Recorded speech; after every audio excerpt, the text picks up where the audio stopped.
মধ্যযুগে যখন আরব সভ্যতা ইউরোপের বিভিন্ন অংশে গড়ে উঠেছিল, তখন স্পেন ছিল তার অন্যতম এক উজ্জ্বল দৃষ্টান্ত। 711 সালে মুসলিমরা স্পেনের অধিকাংশ অঞ্চল জয় করে নেয় এবং দীর্ঘ প্রায় 800 বছর সেখানে শাসন করে একটি সমৃদ্ধ সভ্যতার জন্ম দেয়। আন্দালুসিয়া নামে পরিচিত এই মুসলিম শাসনকালে বিজ্ঞান, চিকিৎসা, গণিত, দর্শন ও সংস্কৃতির ক্ষেত্রে এক নতুন দিগন্তের সূচনা হয়েছিল। ইউরোপীয় রেনেসাঁ সৃষ্টিতে মুসলিম এ সভ্যতার বিরাট এক ভূমিকা ছিল। সময়ের সঙ্গে সঙ্গে মুসলিম শাসনের পতন ঘটলে স্পেনের মুসলিম ঐতিহ্য হারিয়ে যেতে থাকে।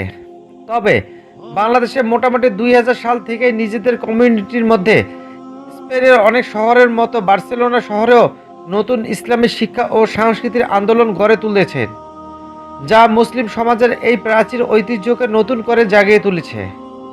বাংলাদেশিদের উদ্যোগে প্রতিষ্ঠিত 5টি মসজিদ এখন বার্সেলোনার গোটা মুসলিম কমিউনিটির জন্য গুরুত্বপূর্ণ স্থান হয়ে উঠেছে।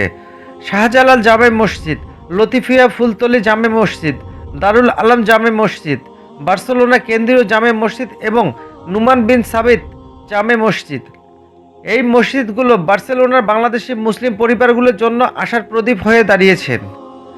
ইউরোপে মুসলিম সম্প্রদায়ের সন্তানেরা অনেক সময় তাদের ধর্মীয় শিক্ষা থেকে বিচ্যুত হয়ে যায়, কিন্তু এখন এই মসজিদগুলোতে সঠিক ইসলামিক জ্ঞান ও সাংস্কৃতিক কোরআন তিলাওয়াতের ক্লাস, তরুণদের জন্য ইসলামিক আলোচনা এবং নামাজ শিক্ষা দিয়ে তাদের ধর্মীয় পথ প্রদর্শন করার পাশাপাশি প্রবাসী বাংলাদেশিদের মধ্যে ঐক্য এবং সহানুভূতির অনুভূতি গড়ে তুলেছে। স্পেনের আইন অনুযায়ী মাইক ব্যবহার করে আজান বাইরে দেওয়ার অনুমতি নেই, তবে সেই সীমাবদ্ধতার মধ্যে বার্সেলোনার মসজিদগুলোতে ধর্মীয় কার্যক্রম চলছে শান্তিপূর্ণভাবে। এগুলো শুধু ইসলামিক শিক্ষা নয়, বরং সমাজের প্রতি দায়বদ্ধতার বার্তা প্রচার করছে।